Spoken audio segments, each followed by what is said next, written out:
I'm Pamela Pearson, and I am a political activist in Austin, Texas. Progress Texas, I discovered when I came back here about 8 years ago, is the clearest, most concise voice for progressives in Texas, and it's just the kind of clarity and leadership that we need in the media center, which is one of the fundamentals that Dems need to develop in this state. And I love that Progress Texas is such a big part of it. It's Friday, June 27th, 2025, and this is the Progress Texas Daily Dispatch, rapid response on the breaking news stories Texas progressives need to know. I'm Chris Mosier. We were talking yesterday about Ken Paxton's polling numbers outpacing those of our senior Senator John Cornyn so significantly that a primary win for Paxton over Cornyn seems all but a done deal at this point, which is good news for the Democrat who runs in that race, because Ken Paxton will be an enormously toxic candidate who will stretch the capacity of even Texas Republicans to hold their noses at the polls. After all, Paxton was impeached for a range of corrupt actions, though he's managed to spin his acquittal as both a win and an exoneration. But that story's not going away just yet. Eleanor Klibanoff at the Texas Tribune writes that an all-out war has broken out between Paxton's former top deputies who had leveled those corruption charges against the AG and his current lieutenants, including accusations in court of sexual harassment, falsifying documents, and witness tampering tied to Paxton's 2023 impeachment trial.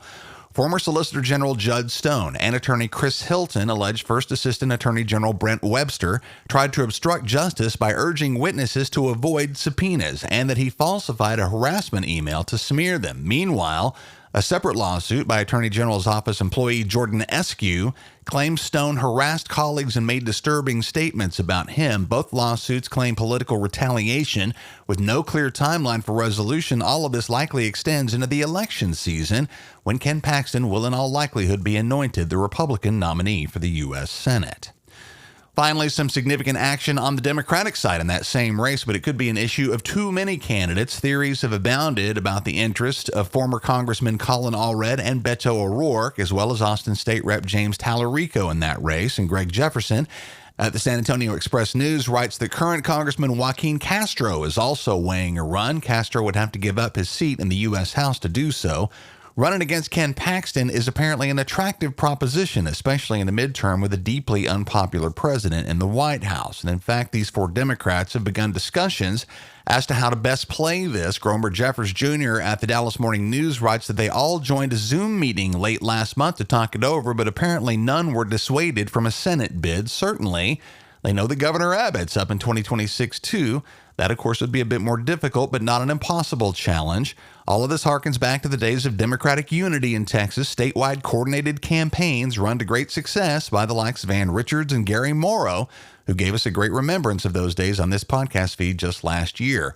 The good news for Democrats in Texas is they have a team of great candidates that go even beyond the four we're talking about here. The bad news is, so far, they haven't started acting like a team, but we shall see.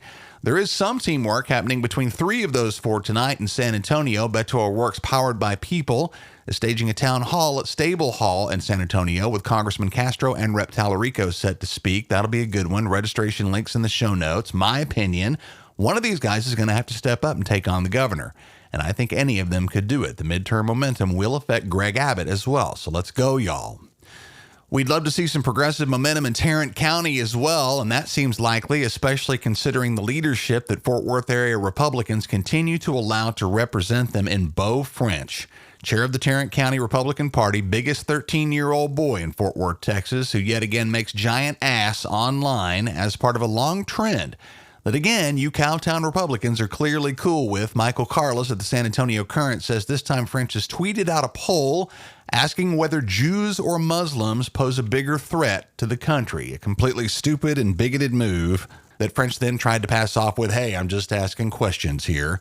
We've noticed a lot of this kind of crap coming from Republicans last few days, who may be just a little freaked out this week by the primary win of Democratic Socialist and Palestine supporter Zohran Mamdani in New York, as hate crimes against both Jewish folks and Muslim folks have been stoked by the conflict in Gaza. Guarantee bullshit like this from a Republican leader in a major urban center in Texas is doing nothing to calm any of that down. Beau French sucks, and Republicans in Tarrant County who allow him to remain at the head of their county party are 100% complicit.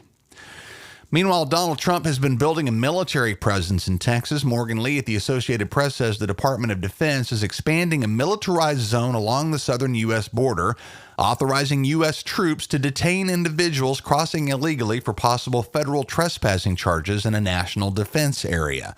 The U.S. Air Force has announced a new 250-mile stretch along the Texas border near Brownsville and McAllen, which will be treated as part of Joint Base San Antonio. This follows similar moves in New Mexico and western Texas. This expansion raises concerns among civilian hunters, hikers, and migrant aid groups about restricted access. So far, over 1,400 immigrants have been charged for entering defense zones with penalties of up to 18 months in prison. All of this should definitely be viewed in tandem with the deployment of thousands of National Guard troops and hundreds of U.S. Marines to Los Angeles, following protests over Trump's immigration enforcement tactics, all of which is now straining the limits of the Posse Comitatus Act, which we should all review. It prohibits the U.S. military from conducting civilian law enforcement on U.S. soil. Civilians just doing civilian outdoor stuff down there, camping or hiking or hunting or whatever, including people who own property in the area, are now very much at risk of being hassled by American soldiers and maybe of being hit with serious federal trespassing charges. On the way out this Friday, some weekend reading we'd like you to do, linked in the show notes, especially if you're like me and you're pretty sure you're going to need that Social Security check you've been forced to pay into all your working life when you retire. We've also been force-fed lately the line that the Social Security program is doomed to insolvency, but it turns out that's not true. Social Security could be made and kept solid and solvent simply by arranging for the top 6% of American earners to pay the same rate of contributions that the rest of us pay. At present, they don't. Yes, a break for the wealthy is threatening to undermine a key benefit for the rest of us, but it doesn't have to be that way. See the show notes for that link from Forbes, and watch next week here and on Progress Texas's various social media platforms for our series Progress Texas Summer Vacation, where we'll be highlighting another key benefit that Americans have worked hard to build and that the Trump administration now threatens to sell off to the highest bidder, and that's our national parks. Important stuff coming up here next week. Our mission at Progress Texas is to counter the conservative disinformation machine, which is funded by oil and tech billionaires and religious right-wing activist groups, all while fact-based independent media outlets increasingly face threats to their funding.